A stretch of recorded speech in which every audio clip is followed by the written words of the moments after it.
Gall బ్లాడర్లో stones రావడానికి ఎలాంటి కారణాలు ఉంటాయి? ఎలాంటి వారిలో మీ సీనియారిటీలో ఎక్కువగా చూస్తున్నారు? గాల్ బ్లాడర్ మోస్ట్ కామన్గా ఆడవారిలో చాలా కామన్గా వస్తుంది. ఎందుకంటే ప్రెగ్నెన్సీ వల్ల యూజువల్గా ఒక డిక్టమ్ ఉంటుంది మనకి, fat 40 fertile female around 40 years of age group, కొంచెం ఒబీస్గా లావుగా ఉన్న వాళ్ళకి, తర్వాత ఫ్యామిలీ కంప్లీటెడ్ ప్రెగ్నెన్సీ కంప్లీటెడ్ వాళ్ళకి మోస్ట్ కామన్గా గాల్ బ్లాడర్లో స్టోన్స్ వచ్చే అవకాశాలు ఎక్కువ. బికాజ్ వాళ్ళు కొలెస్ట్రాల్ లివరు పనిచేసే శాతం తక్కువ కానీ, కొలెస్ట్రాల్ ఎక్కువ అవడం వల్ల కానీ అది ఎవ్రీథింగ్ వెళ్ళి అక్కడ గాల్ బ్లాడర్లో స్టోర్ అవుతుంది. ఆ స్టోర్ అయితే అక్కడే ఉండడం వల్ల, ఫాస్టింగ్ వల్ల కానీ, లేకపోతే ఫీమేల్స్లో గాల్ బ్లాడర్ మూవ్మెంట్ తక్కువ అవ్వడం వల్ల కానీ ఆ కొలెస్ట్రాల్ అక్కడే ఉండి అదంతా మట్టిలాగా ఫామ్ అయ్యి అదంతా కలిసి మళ్ళీ స్టోన్ లాగా ఫామ్ అవుతుంది over a period of time. అంటే ఒబేసిటీకి గాల్ బ్లాడర్ స్టోన్స్ ఏర్పడడానికి సంబంధం ఉంటుంది. Yes, obesity is most common cause. Obesity, female, ఈ రెండే main common causes. So female ఉండి ఒక 40 సంవత్సరాలు లావుగా ఉన్నారంటే హైయెస్ట్ రిస్క్ ఉంటుంది వాళ్ళకి గాల్ బ్లాడర్లో స్టోన్ ఫామ్ అవ్వడం అనేది. సో బికాజ్ అది వాళ్ళ లివర్ అంత సరిగా పనిచేయదు, లివర్లో అంత ఫ్యాట్ జమ అయ్యి ఉంటుంది.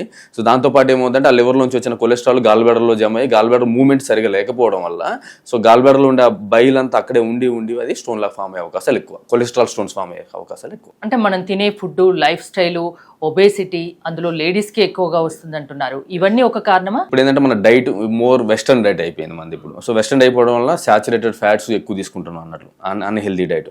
సో ఈ అన్హెల్దీ డైట్ తీసుకోవడం వల్ల ఏమంటే ఫస్ట్ కామన్గా ఎఫెక్ట్ అయ్యేది లివర్ నుంచి వచ్చే కొలెస్ట్రాల్ ఎక్కువ రావడం వల్ల గాల్ బ్లాడర్లో ఎక్కువ కొలెస్ట్రాల్ ఉండిపోయి ఆ కొలెస్ట్రాల్ వల్ల ఎక్కువ ఫర్ ఎగ్జాంపుల్ థిక్గా అయిపోయి దానివల్ల స్టోన్స్ ఫామ్ అయిపోతుంది. గాల్ బ్లాడర్లో స్టోన్ ఫామ్ అయితే ఎలాంటి సిమ్టమ్స్ కనిపిస్తాయి? ఫస్ట్ కామన్గా వచ్చే symptom pain. Okay, right side పై భాగంలో నొప్పి స్టార్ట్ అవుతుంది ఫస్ట్. ఆ నొప్పి యూజువల్గా ఒక అర్ధగంట నుంచి 45 నిమిషాల వరకు ఉండొచ్చు. ఈ నొప్పి నడుము బాగపోవచ్చు, నేను షోల్డర్ భాగానికి కూడా వస్తుంది, రైట్ షోల్డర్ స్పెసిఫికల్లీ. ఎందుకంటే ఈ గాల్ బ్లాడర్కి సప్లై చేసే నర్వ్ సప్లై, మన షోల్డర్కి ఉండే నరాల సప్లై రెండు సేమ్ ఉంటుంది. సో ఇక్కడ ఈ భాగంలో పెయిన్ స్టార్ట్ అయ్యి మన రైట్ షోల్డర్ కూడా పెయిన్ వస్తుందంటే మోస్ట్ కామన్గా గాల్ బ్లాడర్ స్టోన్స్ పెయిన్ ఉంటుంది. ఈ పెయిన్ యూజువల్గా 30 to 45 minutes ఉంటుంది. మోస్ట్ కామన్గా మనం ఆయిలీ ఫుడ్ ఏమన్నా ఎక్కువ తీసుకుంటే దాని తర్వాత స్టార్ట్ అవుతుంది నొప్పి. ఎందుకంటే ఆయిలీ ఫుడ్ డైజెషన్ అవడానికి బయలు కావాలి. సో బయలు కావాలంటే మనకి గాల్ బ్లాడర్ ప్రెస్ చేస్తుంది అన్నట్టు. ఆ ప్రెస్ చేయడం వల్ల ఆల్రెడీ దాంట్లో స్టోన్ ఉండడం వల్ల ప్రెస్ వల్ల సివియర్ పెయిన్ వస్తుంది అన్నట్టు. సో ఇట్ విల్ యూజువల్గా ఒక 1/2 hour నుంచి 45 minutes వరకు ఉంటుంది ఆ పెయిన్. గాల్ బ్లాడర్లో స్టోన్ ఉండడం వల్ల డైజెషన్ ప్రాబ్లం కానీ, మోషన్ ప్రాబ్లం కానీ ఏమైనా వస్తుందా? గాల్ బ్లాడర్ స్టోన్ ఉండడం వల్ల డైజెషన్ ప్రాబ్లం వస్తుంది. బికాజ్ ఆ స్టోన్ మన ఆ బైల్ అనేది కిందకి రాకుండా అబ్స్ట్రక్ట్ చేస్తుంది. సెకండ్ ఏంటంటే మనం ఏది డైట్ తీసుకున్నా ఆ బైల్ అనేది మామూలుగా ఇంటెస్టైన్లోకి రిలీజ్ అవుతుంది, మన డైజెషన్కి యూజ్ అవుతుంది. ఇప్పుడు ఆ బైల్ రిలీజ్ అవ్వడం లేదు. సెకండ్ ఏంటంటే ఆ బైల్ ప్రెస్ చేయడం వల్ల స్టోన్ మీద కంప్రెస్ అయ్యి సివియర్ పెయిన్ వస్తుంది. సో దానివల్ల పెయిన్ వల్ల మనం ఏం చేస్తాం అంటే తినడం తగ్గించేస్తాం అన్నట్లు. చాలా మంది చేసేది ఏంటంటే ఏదో పెయిన్ కిల్లర్ వాడుతుంటారు, అది టెంపరీగా తగ్గిపోతుంది, ఊరుకుంటారు, మళ్ళీ నెక్స్ట్ టైం అదే వచ్చినా అదే పని చేస్తారు. సో ఒక్కసారి పెయిన్ వచ్చింది, మీరు పెయిన్ కిల్లర్ తీసుకున్నారు, తగ్గిపోయింది.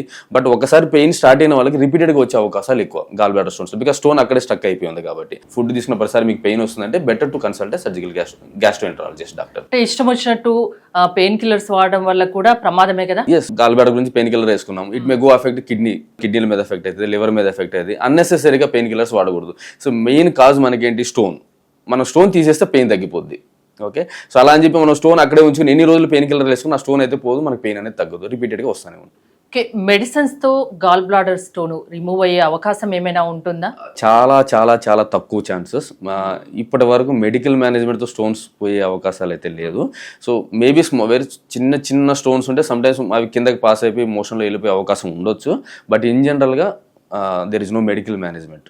ఏ సైజులో స్టోన్ ఉంటే ప్రమాదకరం గాల్ బ్లాడర్లో? సో 2 రకాలు. ఇప్పుడు చిన్న స్టోన్స్ లెస్ దాన్ 5 millimeters కన్నా తక్కువ ఉండి చాలా స్టోన్స్ ఉన్నాయి అనుకోండి, అవి కిందకు వచ్చి ఇరుక్కునే అవకాశాలు ఉన్నాయి.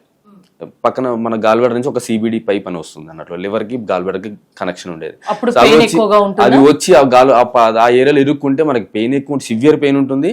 సెకండ్ దాంతోపాటు జాండీస్ వచ్చే అవకాశాలు ఉంటాయి. బికాజ్ ఆ లివర్ నుంచి వచ్చే బైల్ అంతా జామ్ అయిపోతుంది, అక్కడ ఆగిపోతుంది కాబట్టి. సో దానివల్ల జాండీస్ వచ్చే అవకాశాలు ఎక్కువ. అది ఎమర్జెన్సీ. ఓకే, దానికోసం మనం ఎండోస్కోపీ చేసి ఆ స్టోన్ కూడా తీయాల్సిన అవసరం పడవచ్చు. సో సెకండ్ ఏంటంటే 2.5 cm 3 cm స్టోన్స్ ఉంటే దానివల్ల క్యాన్సర్ వచ్చే అవకాశాలు ఒక 1% to 1.5% ఛాన్స్ ఉంది over a period of time.